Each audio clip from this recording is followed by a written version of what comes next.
Welcome to PreProduct Automations Screen. This is where you can streamline and scale your pre-orders via automation.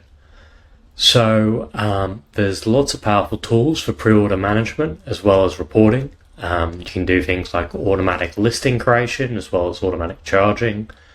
There's one key area here which just lists each automation one after another. You'll notice on each one there's a description of what it is and what it does. Below it is a statement on how often it runs, so how often it does what it does. And then on the right you can see an option to toggle the automation on and off.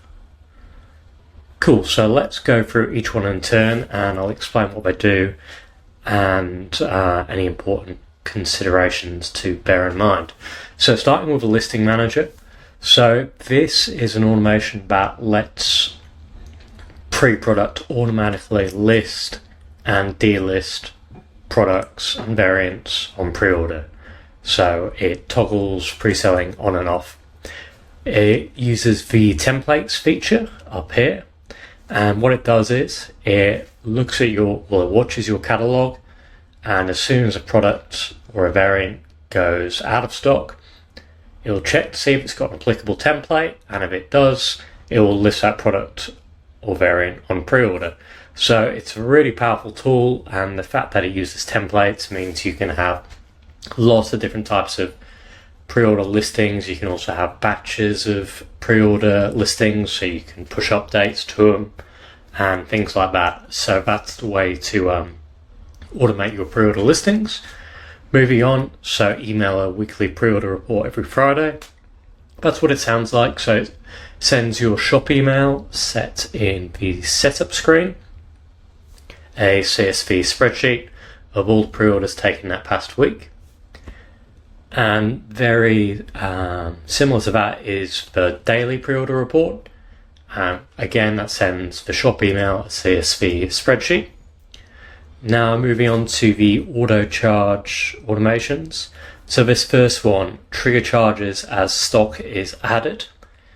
So in Shopify, you're allowed to go into negative inventory.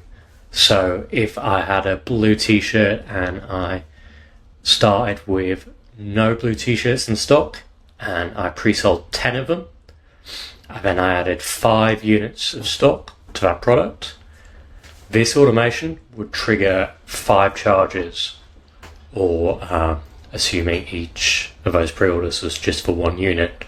So that's how that works.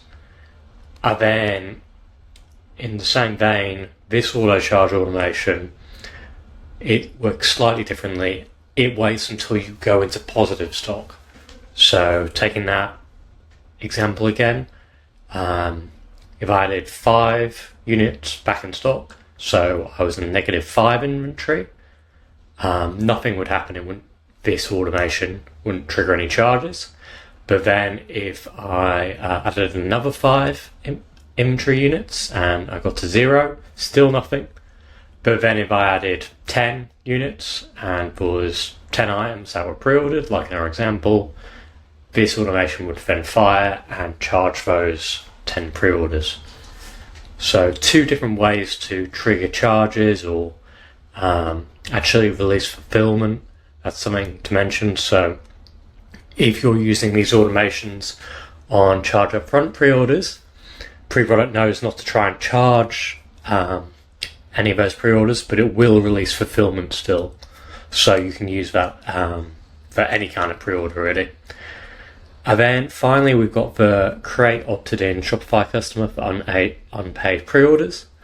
This is something specifically for capture-only pre-orders. So capture-only pre-orders are when a customer pre-orders but they're not sent through your checkout until you send them a payment link later on. This automation lets you create an opted-in Shopify customer for that pre-order as soon as it happens. So usually customers are usually created in Shopify when they pass through your checkout, and that's what happens with most of our pre-order types, like charge up front, charge later, deposit up front. But with those capture-only pre-orders, this automation lets you create a customer straight away because they're not going through checkout until later on. So that's the automation screen. So we went through Listing Manager, automatically listing products for pre-order as they go out of stock. Automated reports, sends your shop email a weekly or daily pre-order report in the form of a CSV. Auto charge automations, so trigger charges as stock is added, either above zero or just added in general. And then finally, the creating an opted-in customer in Shopify for capture-only pre-orders. Cool, I hope that was helpful. Cheers.